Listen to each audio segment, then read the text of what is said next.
Pemirsa, TNI Angkatan Udara memodernisasi pesawat tempur F-16 untuk meningkatkan kemampuan tempur menjadi lebih baik lagi. Seluruh pesawat yang dimodernisasi dikerjakan oleh teknisi Indonesia.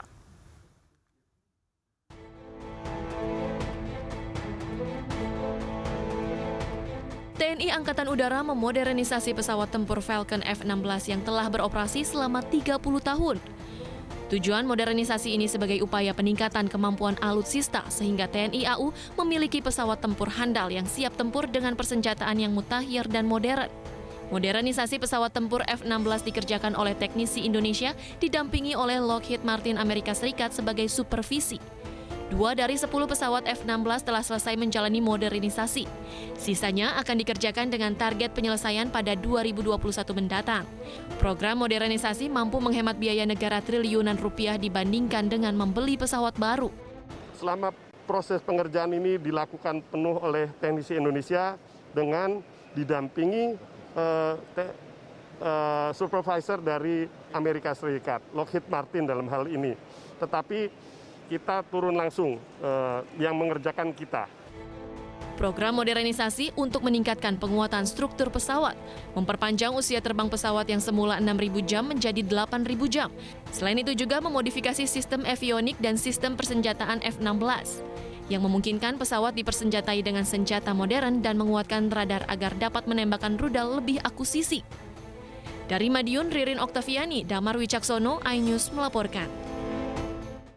Pemirsa, gugatan uji materi Undang-Undang Penyiaran yang diajukan PT Raja Wali Citra Televisi Indonesia atau RCTI dinilai pakar telematika Roy Suryo merupakan hak pihak penggugat. Jika gugatan dikabulkan, Mahkamah Konstitusi, pemerintah wajib melaksanakan putusan tersebut.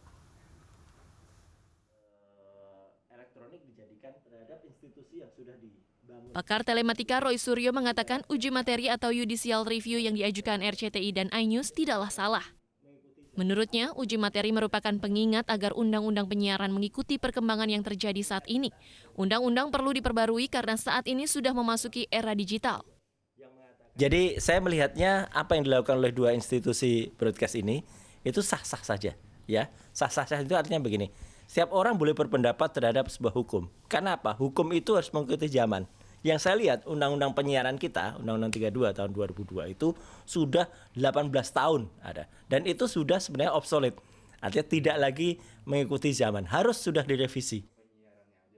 Roy menambahkan pengajuan ini dinilai tidak sama sekali mengekang demokrasi tetapi sebagai payung hukum dalam berekspresi agar tidak merugikan masyarakat, diantaranya isu SARA dan pornografi.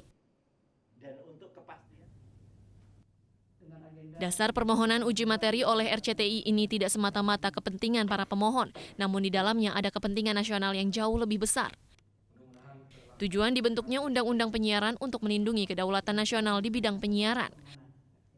Berdasarkan alasan hukum dan konstitusional, Majelis Hakim Mahkamah Konstitusi dimohon untuk mengubah redaksional pasal 1 ayat 2 Undang-Undang Penyiaran karena menimbulkan multitafsir dengan apa yang disebut penyiaran.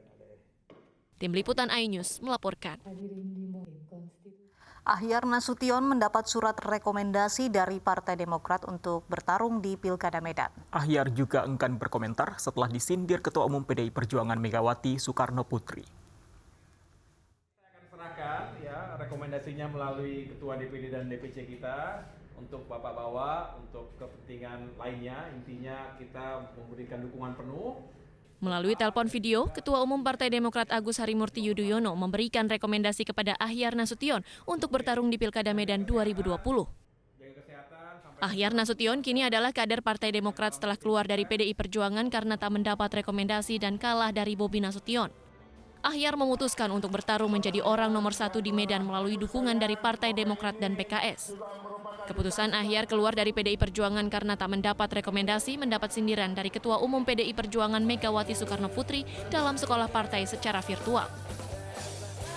Urusan rekomendasi itu sudah otorisasi saya. Karena saya dipilih oleh Kongres Partai. Semua mesti tahu itu. Kongres Partai lah memberikan namanya hak prerogatif, bukan mau-maunya saya. Nah, ada orang tidak direkom, terus ini, ngamuk. Loh, saya pikir loh ini gimana, katanya kader partai. Ya sudah, aturan partainya apa? Ya saya pecat. Sementara Ahyar sendiri enggan berkomentar atas sindiran Megawati dan tak mau berbicara terkait pilkada. Semalam kan Ketua Umum PDIP Bu Megawati kan bilang kalau Bapak ngamuk waktu nggak ditunjuk jadi. Nah, saya kan nggak mau cerita pilkada dulu ya. Ini kan lagi tugas ya. Ahyar Nasution adalah PLT Wali Kota Medan yang dulunya kader PDI Perjuangan. Setelah kalah dari Bobi Nasution untuk mendapat rekomendasi partai, Ahyar putuskan hengkang dari PDI Perjuangan dan gabung Partai Demokrat. Hal itu membuat pro kontra terjadi dan masalah muncul di tubuh internal PDI Perjuangan Medan karena ada sejumlah pimpinan anak cabang yang justru mendukung Ahyar dan menolak mendukung Bobi. Dari Medan, Sumatera Utara, Tim Liputan iNews melaporkan. Dewan Pimpinan Cabang PDI Perjuangan Kota Medan akan berikan sanksi kepada 11 pimpinan anak cabang yang menolak mendukung pasangan Bobi Aulia di Pilwalkot Medan. Sanksi berupa teguran hingga pemecatan.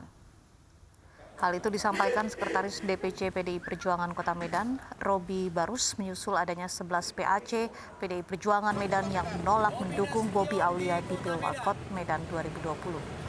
Robi menyebut akan menggelar pleno terkait pemecatan terhadap 11 ketua pengurus anak cabang yang diusulkan ke DPD PDI Perjuangan Sumatera Utara.